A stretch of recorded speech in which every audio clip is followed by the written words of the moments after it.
Namaskar viewers, hello and welcome to Sunset TV. I am Tina Jha, you're watching Perspective. In the context of Operation Sindoor and India's continued fight against cross-border terrorism, 7 all-party delegations are set to visit key partner countries, including members of the United Nations Security Council later this month. As per the government's press release, the all-party delegations are expected to project India's national consensus and resolute approach to combating terrorism in all its forms and manifestations. They would carry forth to the world the country's strong message of zero tolerance against terrorism. Each delegation comprises members of parliament from different political parties, prominent political personalities and distinguished diplomats. 3 members were part of these delegations and who will engage with key global partners in the wake of Operation Sindoor join us on the program today. It gives me immense pleasure to welcome on this edition of Perspective Shri Manan Kumar Mishra ji, is Member of Parliament. He represents the BJP in the Rajya Sabha. Sir, thank you very much for your time. Welcome to Sunset TV. Also delighted to welcome Dr. Sashmit Patra, Member of Parliament. He represents the BJD in the Upper House. Both Mr. Mishra and Dr. Patra are part of the delegation that will travel to the UAE, Liberia, Congo and Sierra Leone. Dr. Patra, glad to have you with us on this broadcast as well. And Ambassador Manjeev Singh Puri, he served as Ambassador of India to the European Union, Belgium, Luxembourg, Nepal, and also as Deputy Permanent Representative of India to the United Nations. He'll be traveling to Spain, Greece, Slovenia, Latvia, and Russia with the delegation. Ambassador, always a pleasure to welcome you on our program. So, allow me to begin the program with you, Mr. Mishra. As a representative of the ruling party, how do you see these delegations now complementing the government's efforts post-Operation Sindoor in conveying to the world at large about India's zero-tolerance stance on terrorism? See, we are a peace-loving country. Everybody knows, the entire world knows it. Now, for last several years, several decades, India has been tolerating the terrorist activities of Pakistan. But when this government, the present government came, under the leadership of our Honorable Prime Minister Narendra Modi ji, we have adopted this zero tolerance policy now. See, only on 22nd of April, you have seen what happened in Pahalgam. Now, after that, this Operation Sindoor was adopted. We had to adopt this Operation Sindoor, and several terrorist bases were disturbed. They were destroyed by us, and the motive of this mission and this delegation is to convey to the entire world, and particularly the countries where we are going to visit, that see, we are the peace-loving. We don't want to invite any sort of war, any sort of fight. But if Pakistan or any terrorist country is not restraining itself from disturbing us or from disturbing our people, doing any sort of terrorist activity, we are not going to tolerate. This is what we are going to convey to the entire world. We are not going to attack anyone, but any sort of attack on our citizen, on our military, on our property, we are not going to tolerate it anymore.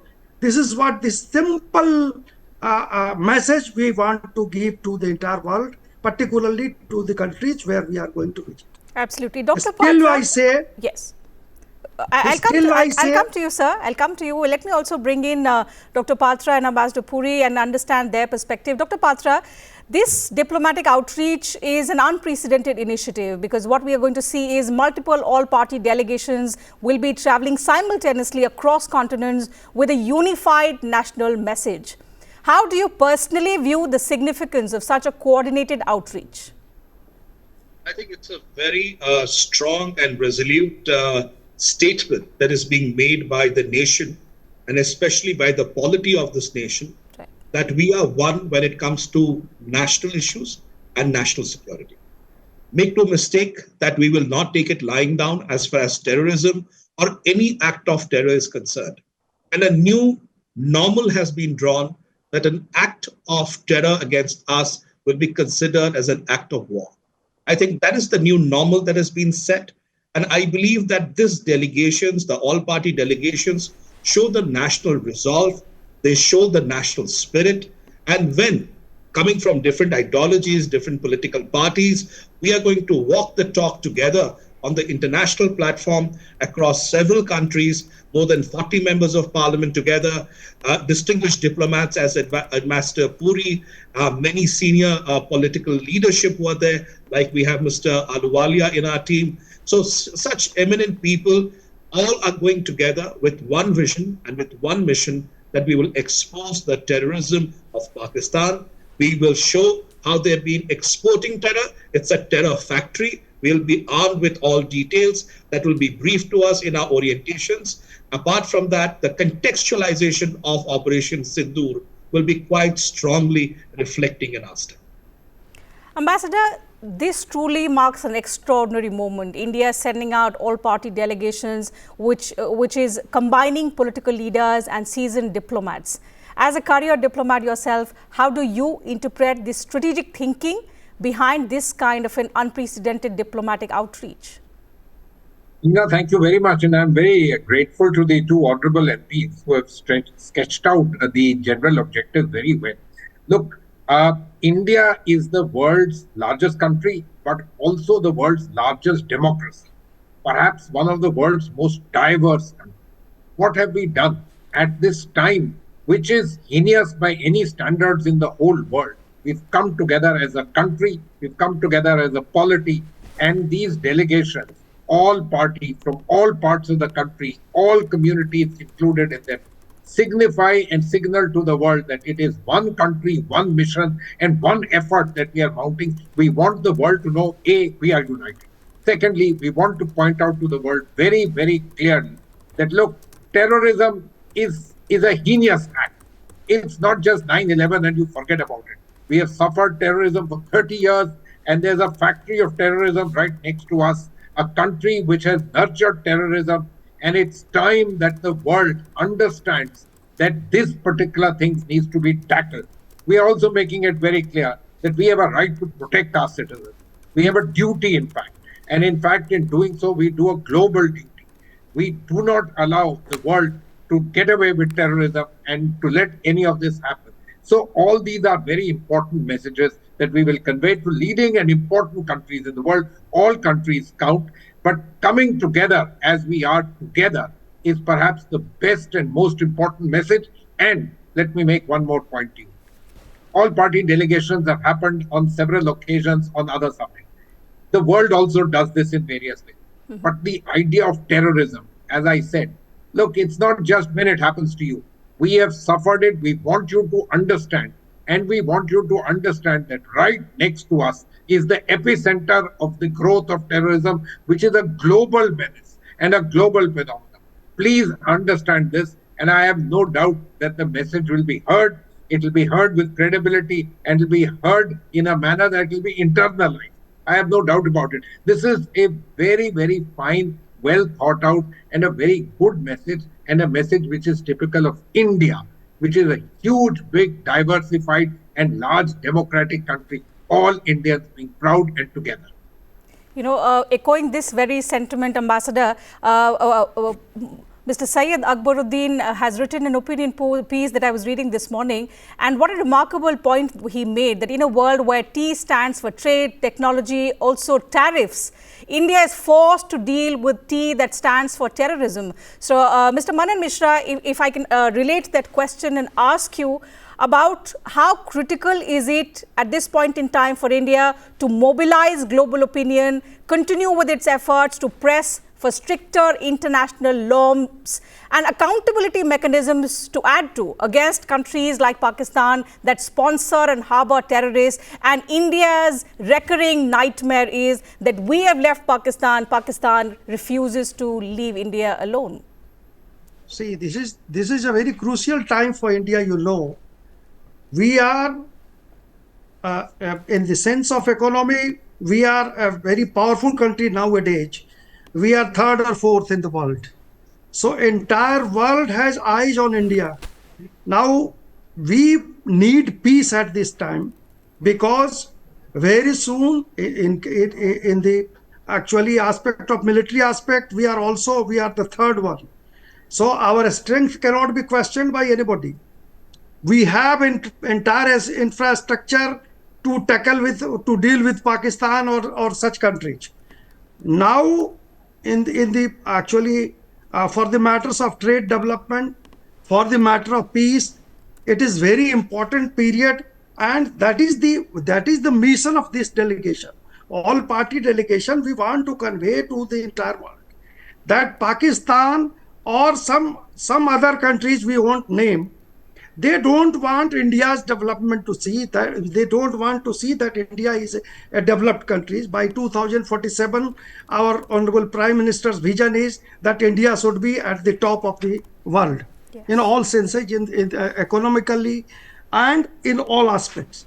Now see, just to disturb, that Pakistan knows that they can't do anything, but just to disturb us, these terrorist activities, they have been increasing for last 30 years, as my previous speaker he told, that just only to disturb our development, our economy, our peace, and our people.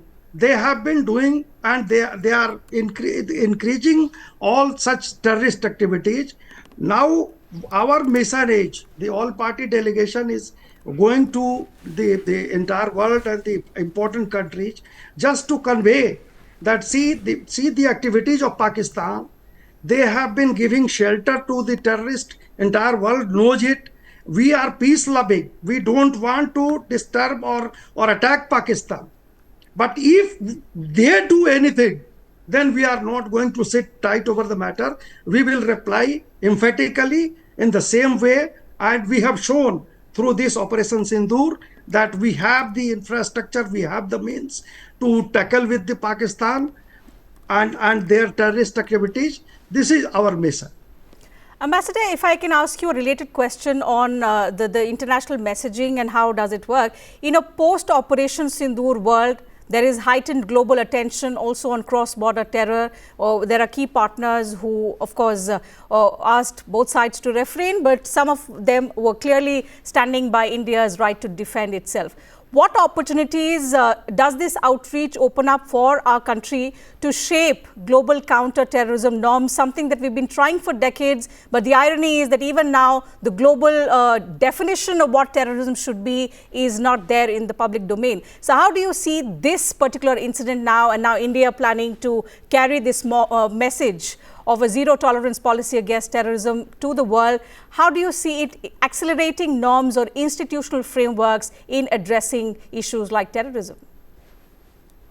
Tina, thank you very much. Look, this has been our policy, zero tolerance for terrorism.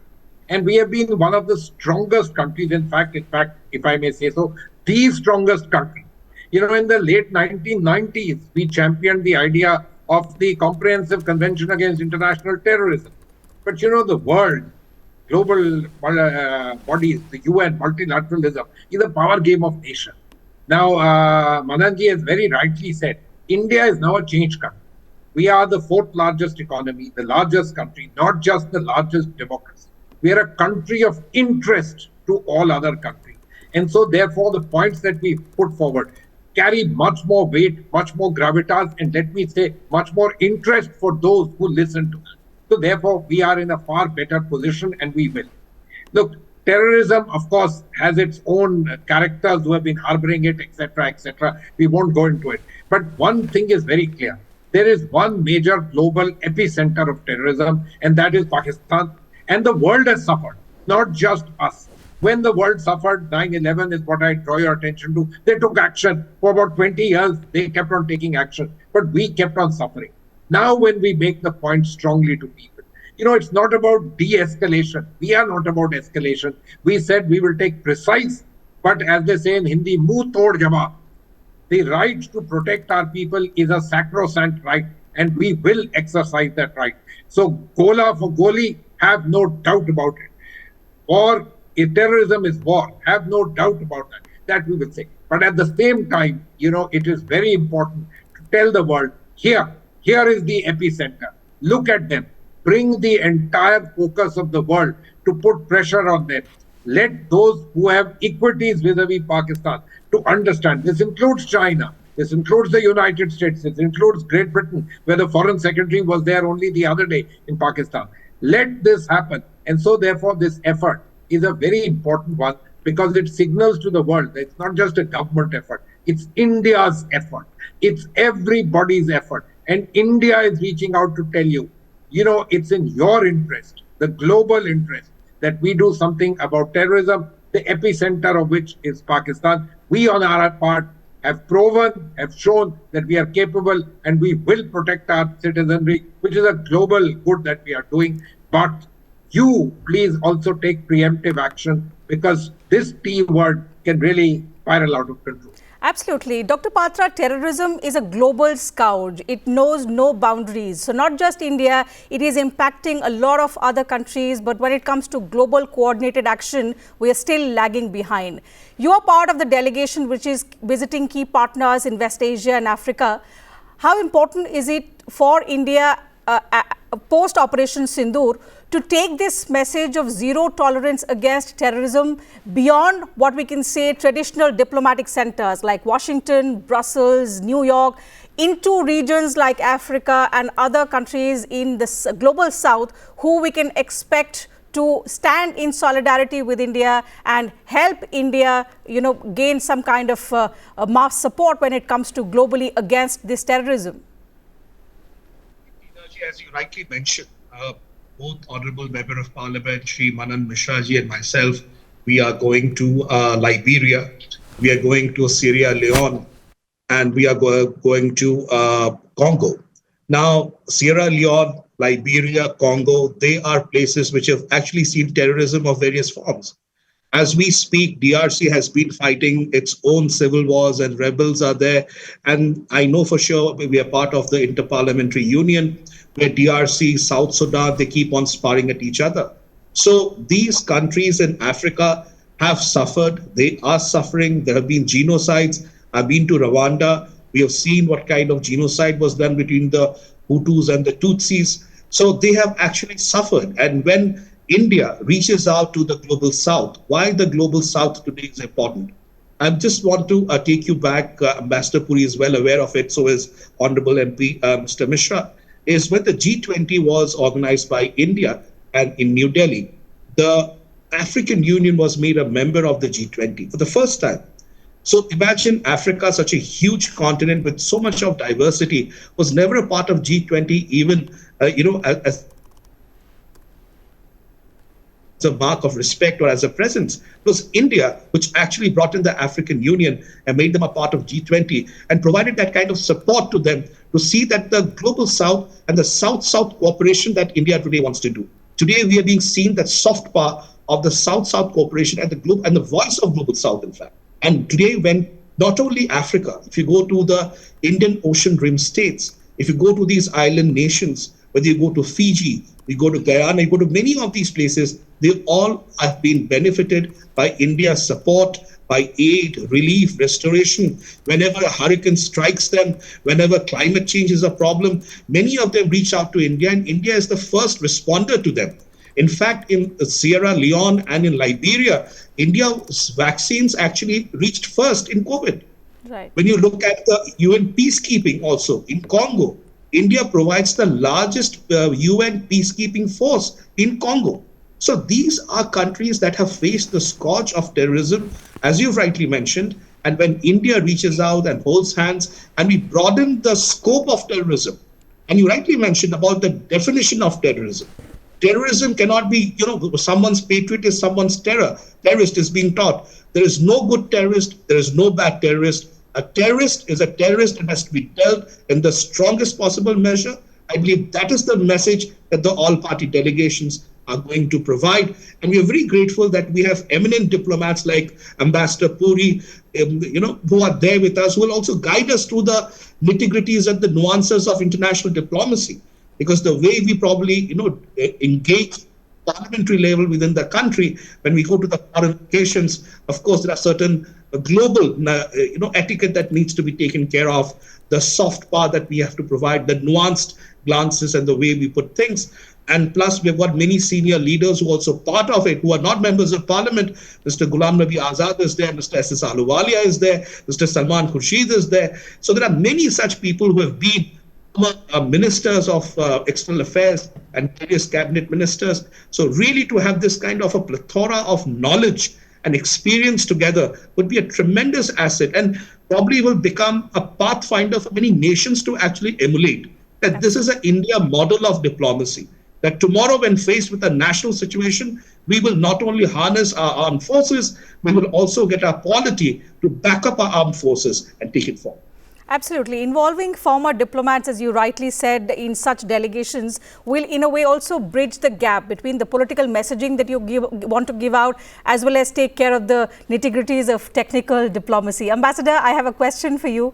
The question is about your role, because you've been at the heart of India's diplomacy at the UN as well, at various other global platforms. So in your experience, what kind of impact can such high-level multi-party delegations, and in which you not just have members of parliament representing different parties, but at the same time you have former ministers, you have senior leaders from various parties, also seasoned diplomats. How do you see that impacting or shaping international narratives on an issue as big as cross-border terrorism? Thank you, Tina, and I want to thank Dr. Patra. It's very kind of him. I want to tell you, despite being a civil servant and a career diplomat, it is my considered belief that nothing is more important for people in the world than political heft, and that's what they bring together. So when we have the Honorable Sri Mishra ji and Dr. Patra there, and the entire gamut, and as they said, former ministers and others, the world sees, listen. It's not just diplomats with their technicalities and their legal understanding of things, but they realize that, oh, this is the whole country, and these are people who matter. They get elected by constituencies of more than 1 billion and so on. The world's largest polity is speaking to you. And, that's what makes the difference. Now, you're asking the question, what does it do? Let me tell you, at the end of the day, global governance is not just a power game of nations. Nations themselves are the power game of their own people, isn't it? What their people think, what their politicians think, that's what matters. And so in any country, when you reach out to people at the political level, when there's a larger understanding in that country that what you're doing is right, what you're doing is important, and more so, it might come to haunt you too. And so therefore you have a vested interest that you don't let this issue of terrorism get immediately out of hand. You took your eye off the ball about 10, 15 years after 9/11. Let that not happen. Let it be strong, and let the fulcrum of terrorism not at all get away with it. Not just accountability. They need to be made to pay a price for that and be very much under the watchful eye of the world. Look, we are making a major effort. This is an effort certainly for India. Of course, it should be for India. But I believe that we are also making a major effort for the world, particularly the freedom-loving, the democratic world, and the world which doesn't have armies running countries. Absolutely. I think that's what we want everyone and all our viewers to understand, that Pahalgam attack inflicted a deep wound on India, forcing us to think that at a time when we are striving to become a Viksit Bharat in the next 20-25 years, why we've still not been able to eliminate this scourge, because terrorism is like a recurring nightmare for India. And Mr. Mishra, I would like to ask that question to you, what key message do you now want the world? Because we responded as best as we could. It was calibrated. It was only focused on the terror infrastructure. And then we responded to the Pakistani side escalation. But if we know that terrorism is something that India cannot battle all by itself, we need global support. What key message do you now want the world to take away from India's united, strong, calibrated stance against terrorism through these delegations and through Operation Sindoor? See, one message which we want to give to the entire world, particularly Pakistan, that India has the capacity to deal with iron hands. It has the capacity even to enter in your territory and destroy your terrorist bases, even military bases, even air bases. We have everything with us. But we have the self-restraint also, because we are peace-loving country. And we want to give this message to the entire world that, see, because of this, our tolerance, we are very much tolerant, we are a peace-loving country. Pakistan is trying to take undue advantage of all this, our situation and our mentality, our sentiments there. We are no more going to tolerate all these. Honorable Modi ji, our Prime Minister, has made it clear that now it's a policy of zero tolerance. We are not going to tolerate any more terrorism, any more terrorist activity of Pakistan or any country, and we are capable of doing it. That Operation Sindoor has already proved it. Absolutely. The entire world knows. When Pakistan approached us, they said that now no more war should be there, no more attack from the India should be there. Only then we immediately stopped ourselves. Anybody may say anything. Several confusions are being made on this issue, but it was only when the Pakistan surrendered. Their officers said that now no more attack from India should be there. They also asked that now they are not going to do anything. Only then we stopped. So this message we are going to give to the entire world, and this the purpose of the motto of this delegation is to actually convey to the countries where we are going and to the entire world that this zero tolerance policy, it's one of the mission of India, that we are not going to tolerate any terrorism, and at the same time we have been and we are still the peace-loving country. Our people are peace-loving. We are not going to attack anymore. If it is no unnecessary attack will be there.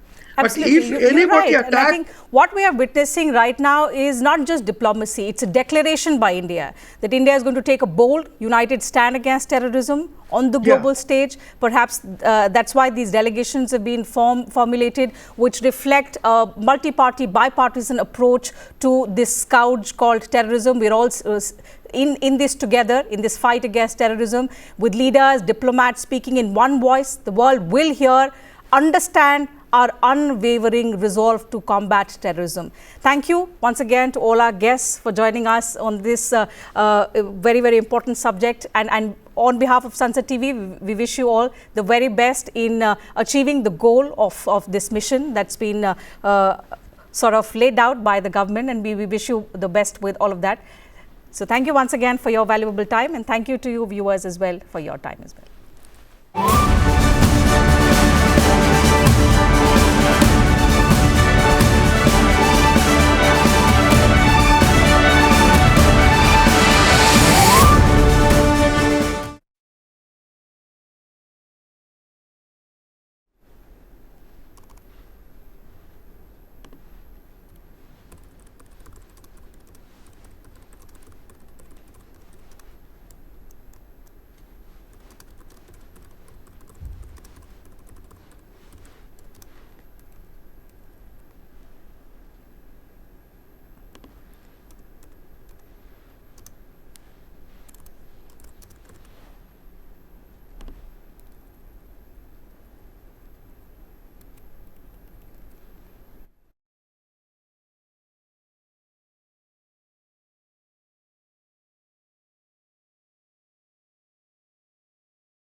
ये ambassador पूरी का एक question मैं दोबारा record कर रही हूँ, मैं बता दूँगी कहाँ है। Ambassador, a related question on institutional mechanisms, on the kind of international pressure that needs to be exerted on those supporting and harboring terrorists, in this case Pakistan. In a post-Operation Sindoor world, there is heightened global tension on cross-border terror as well. What opportunities do you see this outreach opening up for India in shaping global counter-terrorism norms, something that we've been trying to do so for decades? Also, institutional frameworks in dealing with cross-border terrorism. Absolutely. So what we're witnessing currently is not just diplomacy. It's a declaration by India that we are taking a bold, united stand against terrorism on the global stage. With leaders and diplomats speaking in one voice today, the world will hear, also understand our unwavering resolve to combat terrorism in all its forms, all its manifestations. Thank you once again to all our guests for your valuable time and for joining us for this very engaging discussion. And we wish you the very best in leading the delegations to various countries. Thank you very much, viewers, to you as well for your time.